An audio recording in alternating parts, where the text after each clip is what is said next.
back to another insightful and exciting episode of Me and My Health Up. I'm your host, Anthony Hartcher, a clinical nutritionist and lifestyle medicine specialist. The purpose of this podcast is to enhance and enlighten your well-being. And today we have a special guest on the show. It's Nadine Shaw. So Nadine Shaw is an incredibly fit person. She competes at the World CrossFit Games on a regular basis and performs really well with other elite athletes across the world in relation to CrossFit.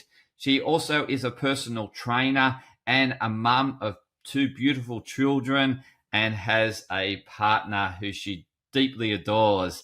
So this episode is about Nadine's journey with or struggles. So it's a journey of struggling with alcoholism. So you wouldn't say Nadine was an alcoholic, but she had a level of dependency on alcohol that she was unhappy with and wasn't the image that she wanted to lead her children with, and decided to make a change. And so Nadine shares her story, her journey of how she went from having a dependence on alcohol to sobriety. And so she is completely free now. She's liberated and she is absolutely loving life. And so she shares her hot tips on how you can break free of addiction.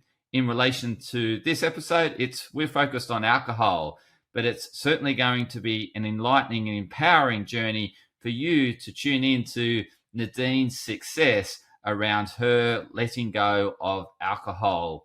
So without much further ado, I'd love to welcome you into the discussion I'm having with Nadine Shaw. Welcome on the Me and My Health Up podcast. How are you, Nadine? I'm very well, Anthony. Thank you for inviting me on. I've been looking forward to our conversation. So have I, actually, in terms of what you shared with me about your journey to sobriety. And I think it really relates well to the listeners of Me and My Health Up. We've all encountered challenges during our lifetime, and some of those challenges have resulted in some form of addiction that hasn't really served us well. And I think for the young generation today, that addiction is vaping, and for our generation, we sort of got into more the alcohol and the weed and the ecstasy pills. But I think it's a really important topic to hear a story of success and triumph ultimately over what was challenging you. And I would really love you to impart that wisdom with the Me and My Health Up listeners. But before we get into the topic, I would really love you to share your story of how you have arrived at what you're doing today. I'll try not. The older you get, Anthony, the longer the story takes. Oh dear. So maybe I'll go backwards. I currently live in mid-north coast New South Wales. My husband and I moved up here 5 years ago with our two children. So we've got almost 10-year-old and an 8-year-old. So I was a late bloomer when it came to having children. Prior to that, we had a gym in Sydney, and we were, just doing all of the things, working, living, parenting, paying the bills and that sort of thing. And that's why we decided to move to the countryside for a quieter existence, a more simple life. We still have a personal training gym up here. We're lucky enough to train people from our home, not working as much, homeschooling. Okay, so I've kind of gone present backwards, present again. I've competed in CrossFit in the 2009, I think, was the first CrossFit Games that I went to. Competed 3 times in the CrossFit Games as an individual and in a team. And I've currently got a podcast as well. It's really hard, because you kind of go down and I'm sure you get it as well, where you just kind of, I'm a personal trainer, but there's so much more, right? But yeah, 2.5 years sober. And I'm really keen to talk about this as well, because I think it's something that more people need to talk about. And, maybe you might not expect that someone who's been a CrossFit Games athlete needed to worry about alcohol, right? 100%. And I think when we see someone that's a personal trainer or an athlete, we often just assume a perfect bill of health, but it's often not the case. And I'd love to for you to share your story, how it all unraveled for you.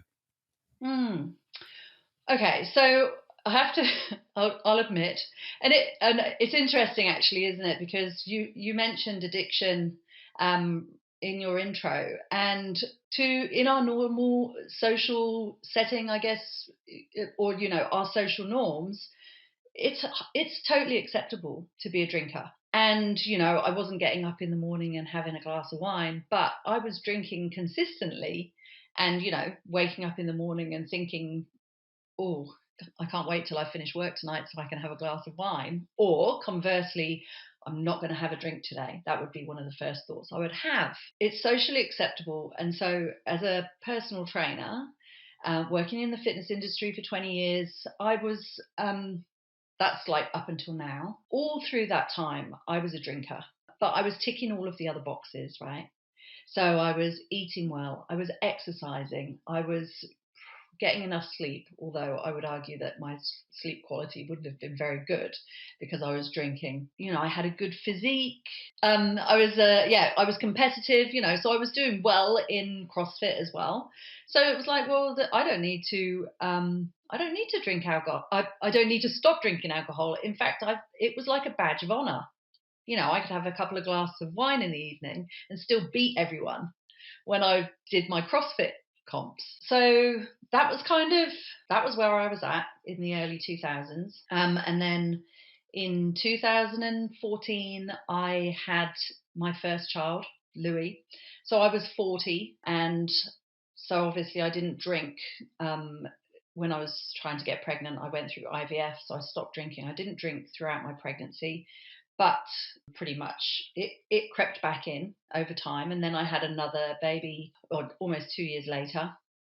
And so I didn't drink again, but pretty much as soon as, as soon as I could, I was back on the wines, and gradually it just creeps back in and it becomes habitual. It's just something you do with other people. So that's kind of where I was at. Do you want me to keep going, or should I take a pause? No, I really appreciate your honesty and being so open about your journey.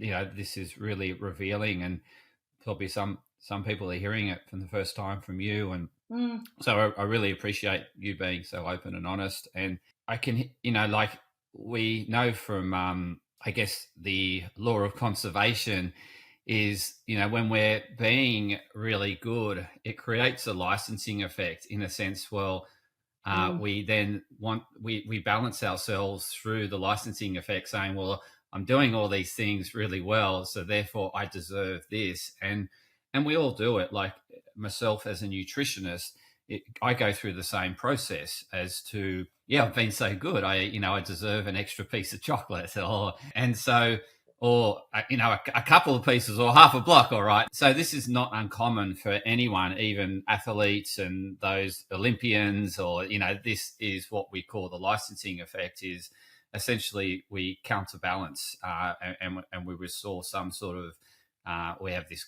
conservation of at any point we're healthy, we're also unhealthy as well. And that constant dynamic is throughout our entire lives. And I've always carried ill health with me whilst I've been doing so many healthy things. I've always had some form of disease with me throughout every phase of my life. And that also plays into addictions. And so addictions don't leave us, they just transform into something else. And so I was talking, I have clients that had hard drug addictions, but they've just transformed into another addiction, but that new addiction better serves them and serves their social situation. And the hard drugs was obviously destroying them and their family and things like that. But the new addiction can be, one of my clients, it's Muay Thai boxing, and he's full on into Muay Thai boxing. Previous to that, it was hardcore drugs. And so it's that transformation of addiction. So at any point in time, myself, I go through these waves of my addictions just transforming from one form to another.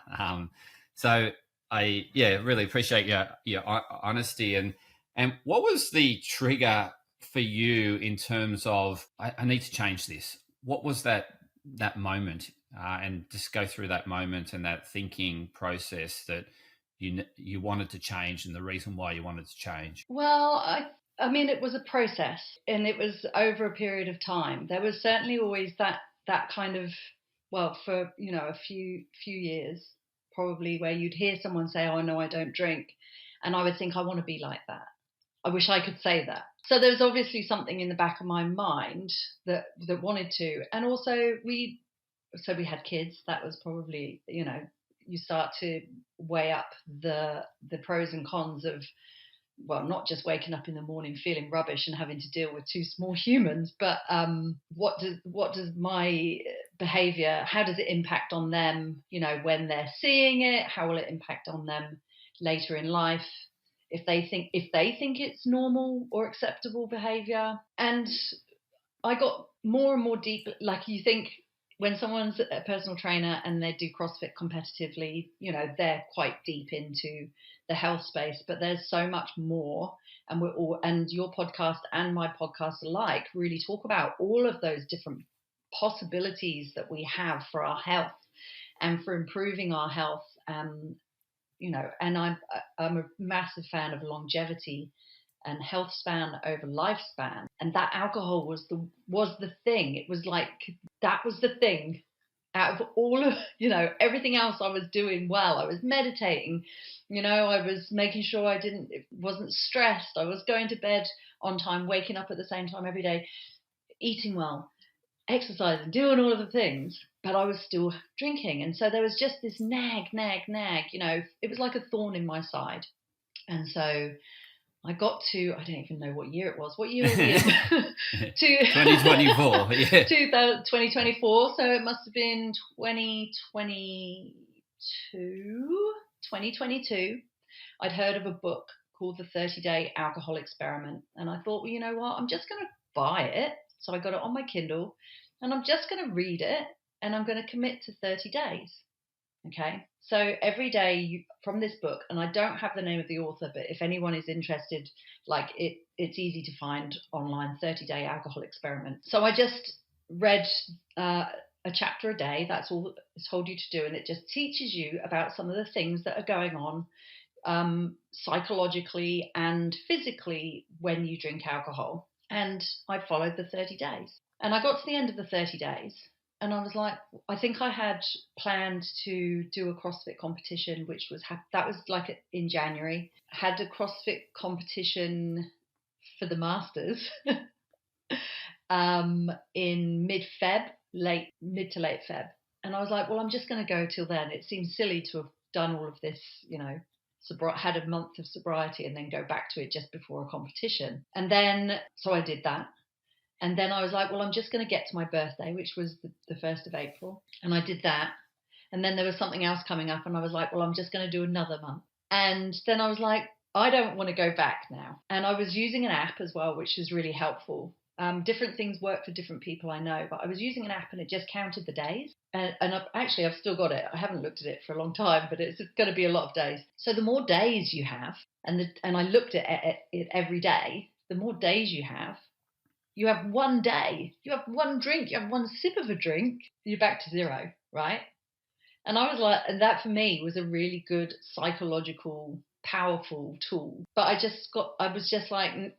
got to a point where I was like, people would say, are you going to drink again? And I'd be like, oh, I don't know. And now I'm like, no, because I don't want to go back. I don't want to go back and have to go through that whole process again. The thinking about it all the time. I'm not going to drink today, and then getting to sort of preparing dinner at dinner time and then being like, I really would love a glass of wine. And then the conversation in your head, don't do. And then before you know it, you're reaching for the glass and you've had your first sip and, start again. That was how I got to that point.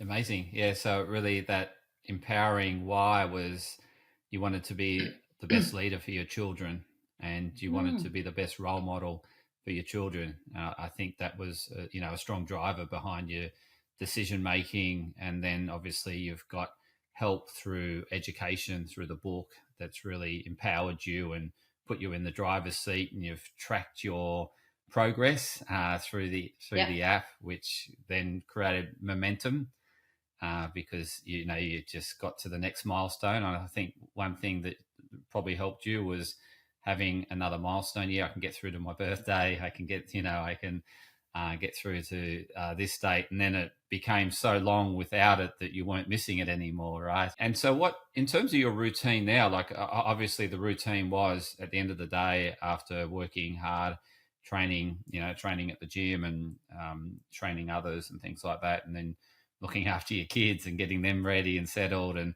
then you'd go through the having a couple of glasses to wind yourself down. Now, what do you do to ease off on the day or to shift your busy mindset to then I'm in relaxed mode? Oh, well, I read usually.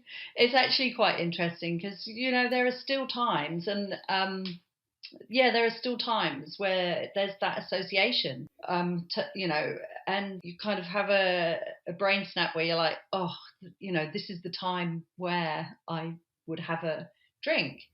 It doesn't happen as often now, but it still happens. And it's really quite interesting to sort of, be able to observe that behavior a bit more and go, what was it? Why do I feel like I'm missing something?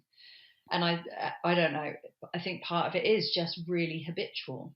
Or is it like I feel uncomfortable just being, with my own thoughts sometimes, and I just want to shut those off. So my evenings now, I mean, we're such dags. We all go to bed really early, but we always have. So everyone goes to bed at the same time. So we usually have dinner 5:30ish, clean up from dinner, the kids get ready for bed. They watch they have a little bit of screen time. And I know this is not an ideal at the moment, but it's when it happens, I kind of catch up on a lot of my work stuff just on the computer, which is, it's not my ideal, but that's a whole nother conversation. And then I stretch. So I follow a stretch routine. So I try to make sure that I've switched off digital devices at least half an hour before bed. Stretch, read the kids a story before bed, and then we all hit the sack pretty early. Like we're all usually asleep by 8:30. So yeah, that's our routine. It sounds relaxing. Yeah. For a while, actually, it was kind of interesting because, we'd kick back on the weekends when we were drinking, and we'd, get to sort of lunchtime-ish and might have, especially in the summer, have a beer. And we would feel like we were basically writing the rest of the day off. Like you run out, you're like, well, I've had a drink, I might as well have another beer. And then before you know it, you're just like, you haven't got the get up and go to do anything. And now we get so much done, but even that took a while to get out of that mindset that like you can do things on Saturday afternoons. Yeah. You don't have to think that your weekend is only in that first part of the day because the rest of it you're going to be drinking. Did this from this experience, this transition to sobriety, did that lead into you starting your podcast? Like what was the initiation around your podcast? Was it part of your healing journey or part of your self-discovery journey? Was the podcast and wanting to share with others your experiences? And it definitely started around the same time. So I think the podcast started in March 2022. So yeah, I had just stopped drinking, and I guess the timing was all worked out that way. But definitely it has been part of my journey. I think that stopping drinking is a really important message that I have for people, and also, showing, sort of talking about it, because it is kind of a little bit taboo still. And that, yes, the podcast, it's called Life, Health and the Universe. So it's about sharing stories, and my own story. But it's also about introducing people who have great integrative and preventative health practices, and also esoteric wisdom. And yes, they have all been things that I have used as tools in my journey, because when I don't know if you want to go down this path, but it uncovers things when you stop drinking, and I didn't even realize. I think it's so socially acceptable. Like when I look back, I had my first drink, when I was in my teens, and I was probably an uncomfortable teenager, and someone gave me a drink and I got drunk, and that felt good because I wasn't inhibited by, all of the awkwardness of teenagedom. And then it just becomes normal. You don't realize that you're covering anything up.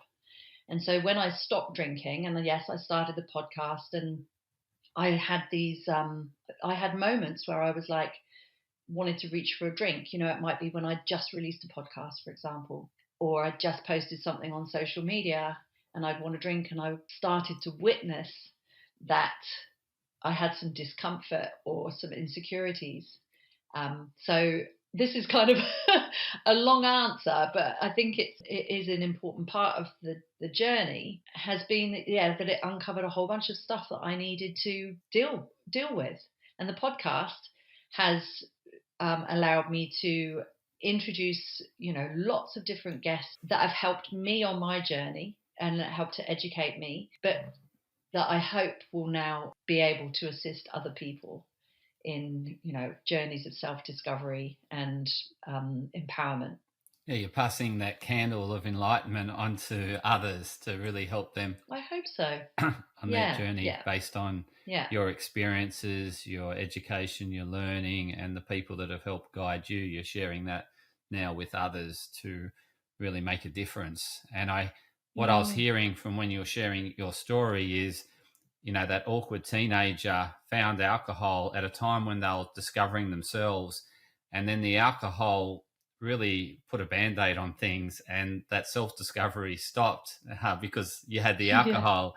And then obviously once you decided to take the band-aid off and remove the alcohol, then you've been going through that self-discovery journey and really understand, and getting comfortable with who you are, and understanding like the triggers that make you feel uncomfortable, and stepping into that space, and that's really like a real healing journey that you've been on via the podcast, has been instrumental in this sobriety, right? Yeah, definitely.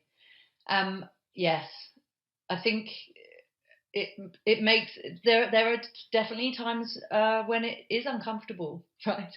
Being yourself, but I see it as a real gift that I had that, like, that nagging, if only I could give up alcohol, if only I could give up alcohol.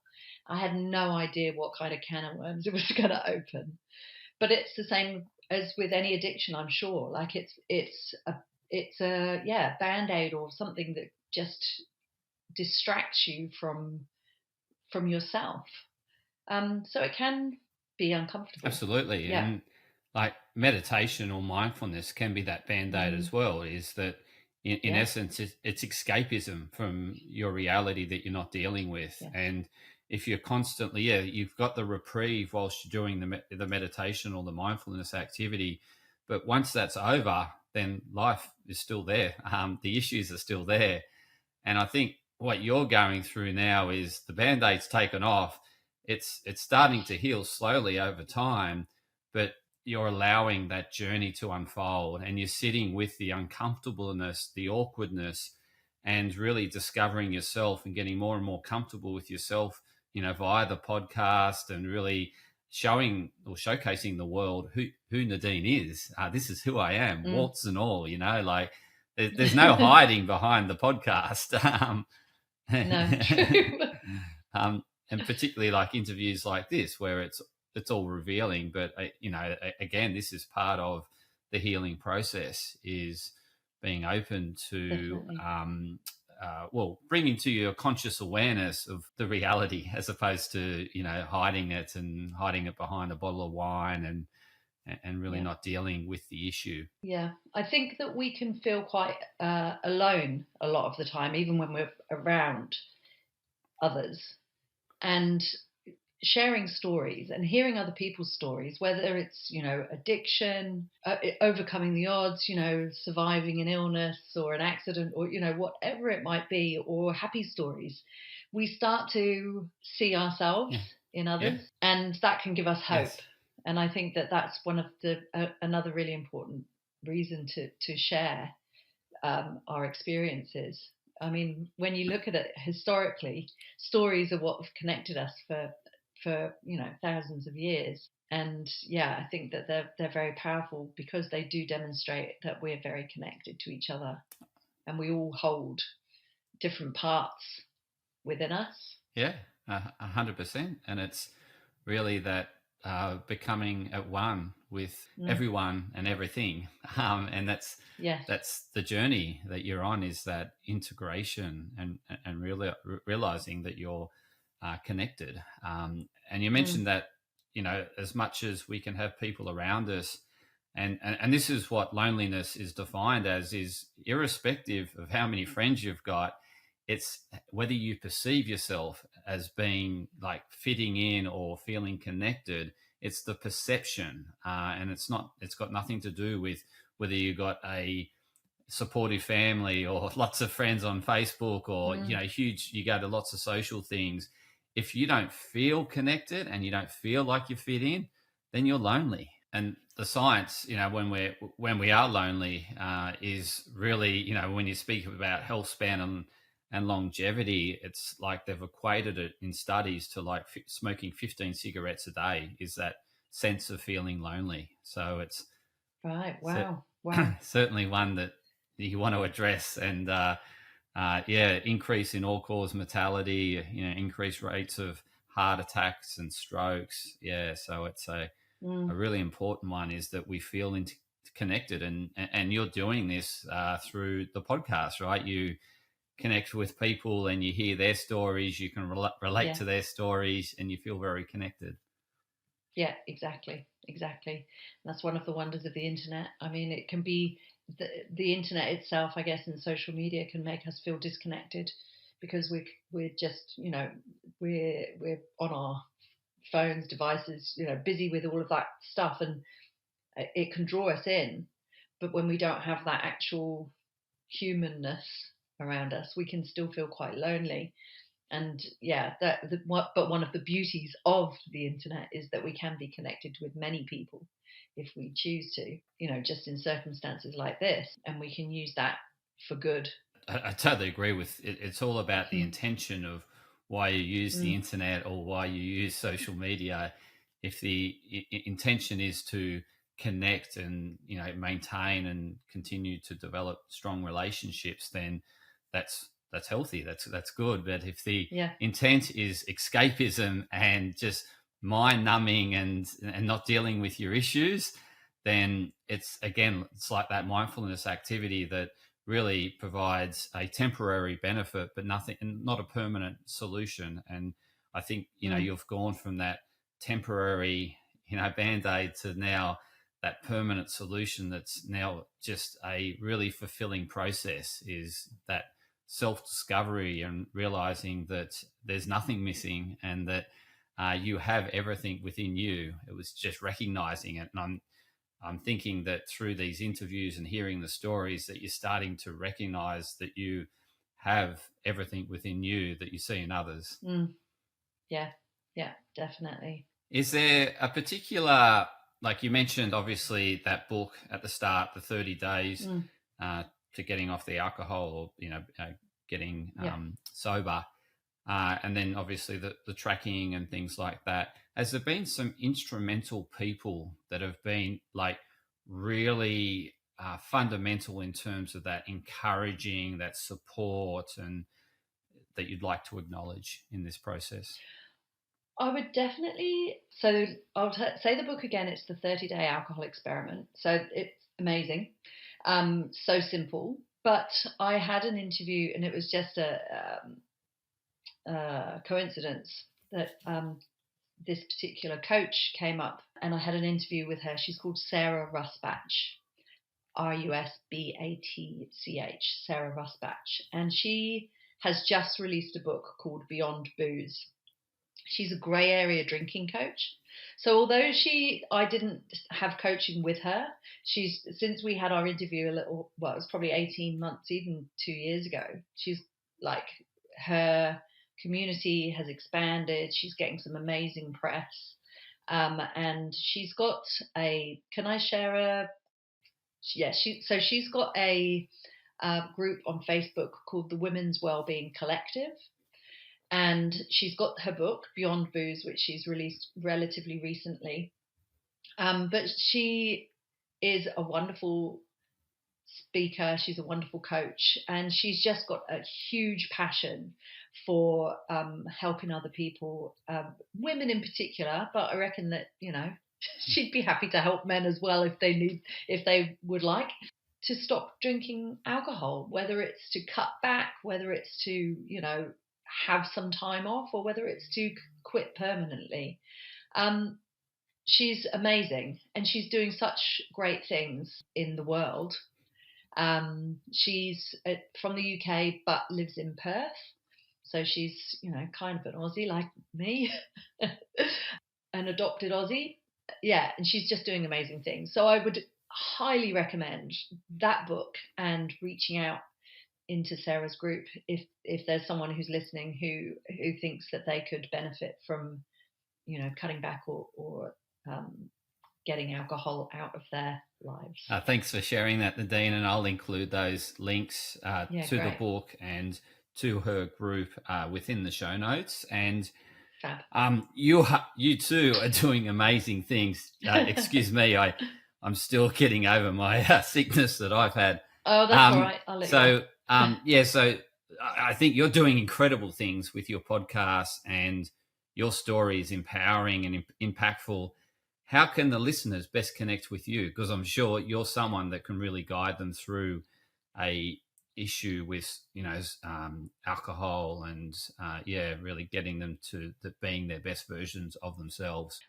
So I've just recently created a website for the podcast. So I'm directing people there because I have got a guest directory, which I'm in the process of trying to get all of my past guests and obviously guests coming up into a directory, so that if someone listens to the podcast, they can easily access all of the information. You're included in there, Anthony.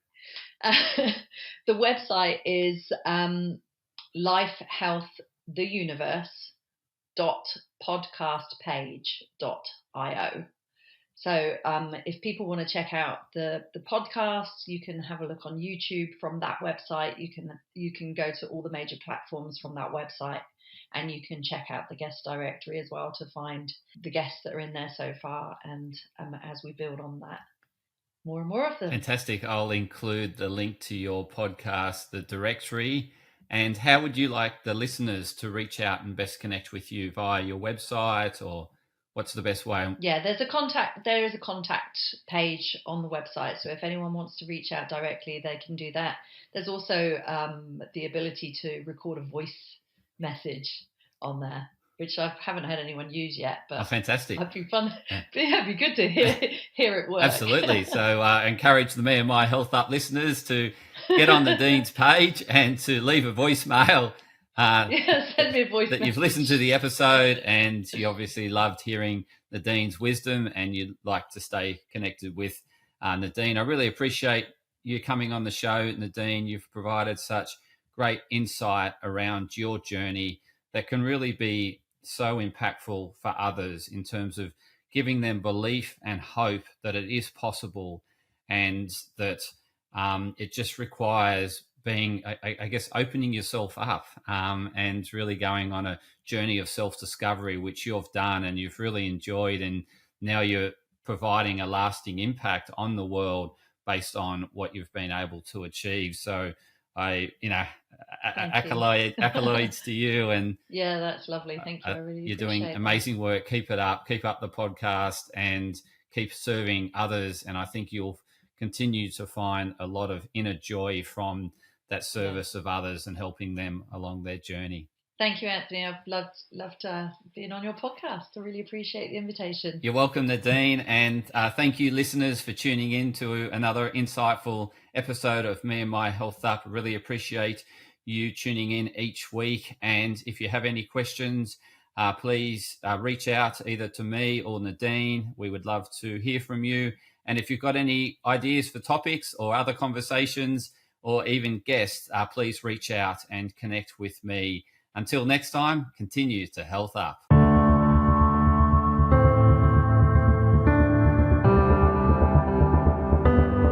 Podcast disclaimer. This podcast and any information, advice, opinions or statements within it do not constitute medical, healthcare or professional advice and are provided for general information purposes only. All care is taken in the preparation of the information in this podcast. Connected Wellness Proprietary Limited, operating under the brand me&my Health Up, does not make any representations or give any warranties about its accuracy, reliability, completeness, or suitability for any particular purpose. This podcast and any information, advice, opinions, or statements within it are not to be used as a substitute for professional, medical, psychological, psychiatric, or any other mental health care or healthcare in general. me&my Health Up recommends you seek the advice of a doctor or qualified health provider with any questions you may have regarding a medical condition. Inform your doctor of any changes that you made to your lifestyle and discuss these with your doctor. Do not disregard medical advice or delay visiting a medical professional because of something you hear in this podcast. This podcast has been carefully prepared on the basis of current information. Changes in circumstances after publication may affect the accuracy of this information. To the maximum extent permitted by the law, me&my Health Up disclaims any such representations or warranties to the completeness, accuracy, merchantability, or fitness for purpose of this podcast and will not be liable for any expenses, losses, damages incurred, indirect or consequential damages or costs that may be incurred as a result of the information being inaccurate or incomplete in any way and for any reason. No part of this podcast can be reproduced, redistributed, published, copied, or duplicated in a form without prior permission of me&my Health Up.